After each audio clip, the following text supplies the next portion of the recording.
Yes, Kiredio amefanya moja ya content hatari sana, content ambayo watu wengi wameipa macho na masikio wakati inaendelea kwenye Valentine ya mwaka huu 2026. Kwa upande wangu mimi nimeona ametisha sana na amefanya zaidi ya content. By the way, Kiredio ameanza na kiki au alianza na kiki ya kuachana na mpenzi wake Ve ambaye alikuwa akidate naye kwa muda mrefu sana na walikuwa akitrendi sana kwenye mitandao ya kijamii, hasa wakati wa kumpa zawadi, wakati wa kufanya vitu vingi sana. Sasa baada ya kuanzisha hiyo kiki kwamba anaachana na mwanamke wake, ameachana naye kabisa, so akaamua kuanzisha diary page kwa ajili ya Valentine ambayo alianza tarehe 1. The way diary imeenda poa sana.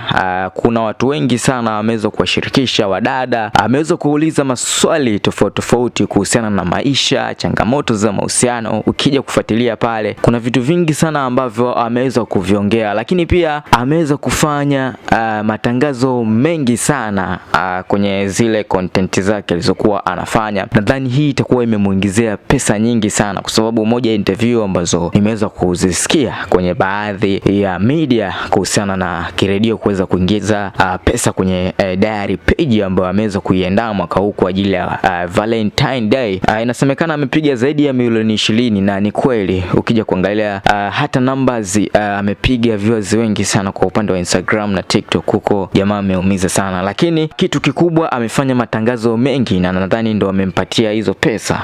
Kwa hiyo mimi nadhani hamna ambacho ameongopa. Sasa kitu pekee ambacho mimi nimefurahishwa kwenye content au kwenye diary ya Kiredio ni kwamba tu ameweza kuchukua wanawake tofauti tofauti ambao alikuwa akiwauliza na kutoka na vacation sehemu tofauti tofauti ikiwemo Dodoma na sehemu nyingi sana Zanzibar, ameweza kutoka nao. Sasa baada ya kuweza kufanya aina hiyo ya content, amewateka watu wengi sana, mashabiki pamoja na mastaa wote, kwa maana baada tu ya kuachana na mpenzi wake, sasa yeye kaamua kutengeneza hiyo content kwa ajili ya kuwa influence watu, kwa maana kuwatengenezea attention kubwa, ambako yeye diary yake alianza tarehe 1 na kuimaliza siku ya Valentine Day ambayo ilikuwa ni tarehe 14.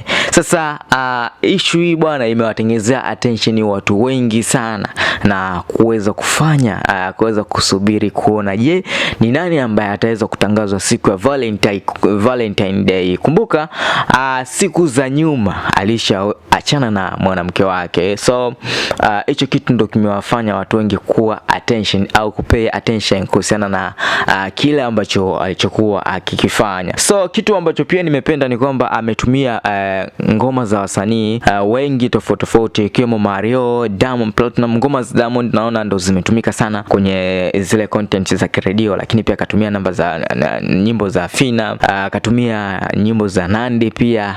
Nimeona pia kuna ngoma za Davido. It's okay. Ni kitu kikubwa sana ambacho ameweza kukifanya Kiredio. By the way, ameweza kumaliza issue yake, lakini nimependa sana kitu ambacho amekianzisha. Sijajua ni idea aliitoa wapi, ijapokuwa nadai kuna mtu ambaye alimpa hiyo idea baada ya kutafuta idea ya muda mrefu na kuiandaa ndani ya siku 14 na kuweza kukamilisha. Wow, kweli amefanya kitu kikubwa sana. By the way, Kiredio anafaa kuwa mfano wa kuigwa, kwani tu ndani ya siku chache ameweza kufanya matangazo mengi sana na ameweza kupiga pesa kama hivyo. So the way ambavyo ameitumia siku ya Valentine Day kama fursa, so amazing. Nimependa sana kwa upande wangu mimi kwa kila ambacho amekifanya Kiredio.